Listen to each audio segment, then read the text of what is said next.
Hola, ¿qué tal mis queridos amigos? Hoy con una noticia importantísima del New York Times. El Vaticano excomulga a su antiguo embajador en Estados Unidos. Realmente es un arzobispo, el arzobispo Carlos María Vigano, quien fue informado de su excomunión el viernes. Ha sido un crítico acérrimo del Papa Francisco. ¿Qué ocurrió? Bueno, eso fue un informe que se hizo. El viernes se informó que había sido expulsado este arzobispo, excomulgado, que también es un ex embajador pues, de la Iglesia de los Estados Unidos. ¿Y cuál fue su culpa, su castigo? Bueno, ¿cuál fue su delito? Dice culpable de cisma por negarse a reconocer la autoridad del Papa Francisco y también las reformas liberales promulgadas tras el Concilio Vaticano II en la década de 1960. Ese fue su delito, no someterse al Papa, porque el Papa, según la Iglesia Católica, es la máxima cabeza. Por no adorar al papado, pues, básicamente. En el lenguaje bíblico, profético, el papado es la bestia, el cuerno pequeño, el hombre de pecado, el hijo de perdición, el anticristo.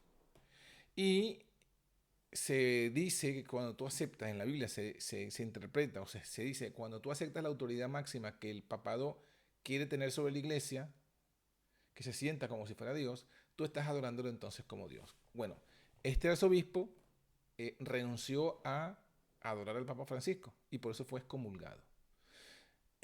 ¿Qué más dice aquí en la noticia? Vigano se ha posicionado como uno de los críticos conservadores más acérrimos de Francisco. Lo llamó falso profeta, siervo de Satanás y tiene toda la razón. Ahí le damos toda la razón. Al tiempo dicen aquí en el artículo que abrazaba teorías conspirativas de derecha y elogiaba al expresidente Donald Trump. Bueno, claro que sí, el New York Times tiene que hacer este comentario. Introduce estos comentarios evidentemente para desprestigiar a lo que ha hecho Carlos Vigano. Acordémonos que también The New York Times es un periódico de corte abiertamente izquierdista, de la extrema izquierda. Bueno, continúa la noticia diciendo, aunque excomulgado, el arzobispo Vigano podrá conservar su título, pero no podrá celebrar misa, recibir o administrar sacramentos, ni ocupar cargos oficiales dentro de la jerarquía eclesiástica. O sea, le quitan toda la autoridad que tenía. Ahora van un poco hacia atrás y relatan un poco la historia de por qué se llegó a este punto. En 2015, cuando era embajador del Vaticano, Vigano invitó a un crítico de los derechos de la comunidad homosexual a saludar al Papa en Washington. Eso fue, ¿se acuerdan cuando el Papa viajó a Estados Unidos y habló en el Congreso, que fue una notición que todo el mundo decía, no, que ya viene la ley dominical, que, etcétera? Eso fue hace casi 10 años. Bueno, en ese momento era arzobispo todavía en funciones, Vigano, y uno de los críticos de la comunidad homosexual entonces fue invitado por este arzobispo para que dice el saludo al Papa cuando llegara. Esto evidentemente causó resquemor en la comunidad del abecedario allá en Washington. Y a partir de allí la imagen de Vigano comenzó a deteriorarse. Luego, en 2018, escribió una carta de 7.000 palabras pidiendo la renuncia del Papa, acusando a Francisco y a funcionarios anteriores del Vaticano de encubrir abusos sexuales. Atención, miren por qué también le cortan la cabeza. Se repite el punto.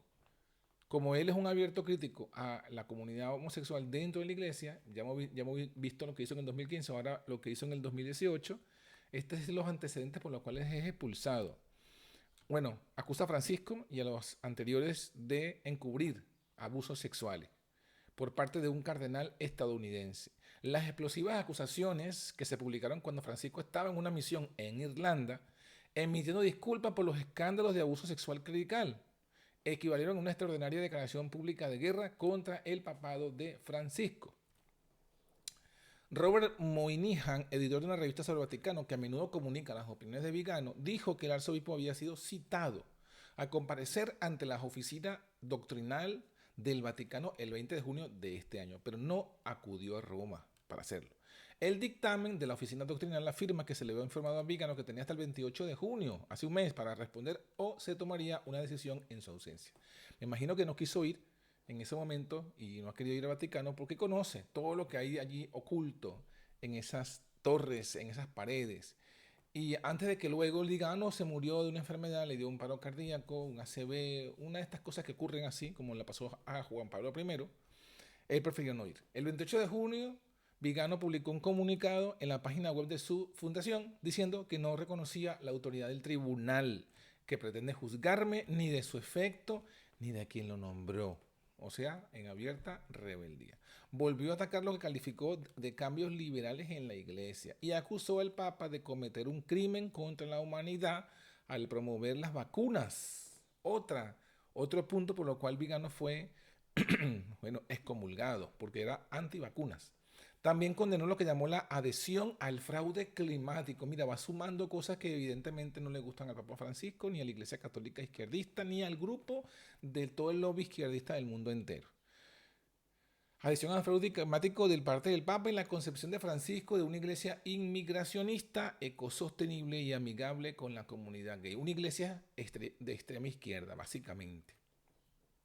Francisco ha castigado también a otros clérigos vocales de derecho. O sea, vemos que en este artículo se ve, se hace pues un resumen para que se vea cómo el Papa Francisco realmente tiene una dirección clara como buen jesuita de extrema izquierda con el objetivo del resurgimiento, como lo ha dicho hasta ahora, de la Iglesia Católica en el mundo general. Esto es la antesala de la curación de la herida mortal de esa bestia. Bueno, ¿cuáles son los otros clérigos vocales de derecha? El reverendo Frank Pavone, un estadounidense que lideró el grupo Sacerdotes por la Vida, fue expulsado de la iglesia en 2022. El cardenal Raymond Burke, una figura destacada para los tradicionalistas católicos que creían que Francisco estaba diluyendo la doctrina, fue desalojado de su apartamento, subsidiado en el Vaticano el año pasado, según se dio a conocer. El año pasado también Francisco despidió al obispo Joseph Strickland, uno de sus críticos estadounidenses más revoltosos en el interior de la iglesia, de la dirección de su diócesis en Tyler, Texas. Entre otras críticas al papado, Strickland había acusado a Francisco de socavar la fe católica. Y para que ustedes vean cómo esto realmente es el proceder de la iglesia católica de parte de los obispos, mejor dicho, de parte del papado, del papa de turno, contra los obispos que son más críticos contra su gobierno. Miren este pequeño reseña que también está en el mismo artículo. En 1988 el arzobispo Marcel Lefebvre, en contra de las órdenes del Papa Juan Pablo II, consagró a 4 obispos para que le ayudaran a continuar su batalla por el regreso de la misa en latín y preservar otras prácticas rechazadas tras el Concilio Vaticano II. Lefebvre y sus obispos fueron excomulgados. Lefebvre murió en 1991. Luego muere Juan Pablo II, toma el control de la Iglesia Católica, se sienta en el trono de el papado, Benedicto XVI, y él revoca las excomuniones porque él también es parte de esa línea ortodoxa. Pero recuerden que luego Benedicto tuvo que renunciar, lo obligaron a renunciar. Hay una mano allí oculta detrás de eso, inclusive después, al poco tiempo, ya ustedes saben que también murió. Esto fue pues toda la noticia en relación a lo que está ocurriendo, esta gran división que está ocurriendo en la Iglesia Católica. Algunos quieren pues presentar a este arzobispo como otro Lutero, pero recuerden que aquí la división no es porque el arzobispo Vígano ha descubierto la verdad y está predicando la verdad como sí lo hizo Lutero.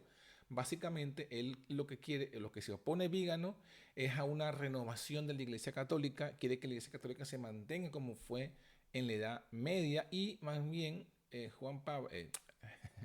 Francisco Jorge Bergoglio quiere que la iglesia se adopte alguna de las doctrinas y filosofías más populares para justamente ganar popularidad y poder retomar la posición de influencia en el mundo que había tenido desde antes. Así que bueno, hay que tener un ojo puesto en el Vaticano porque ese es uno de los lugares donde tenemos que vigilar en la vigilia sobre los 5 ojos de la profecía. Que Dios te bendiga. Chao, chao.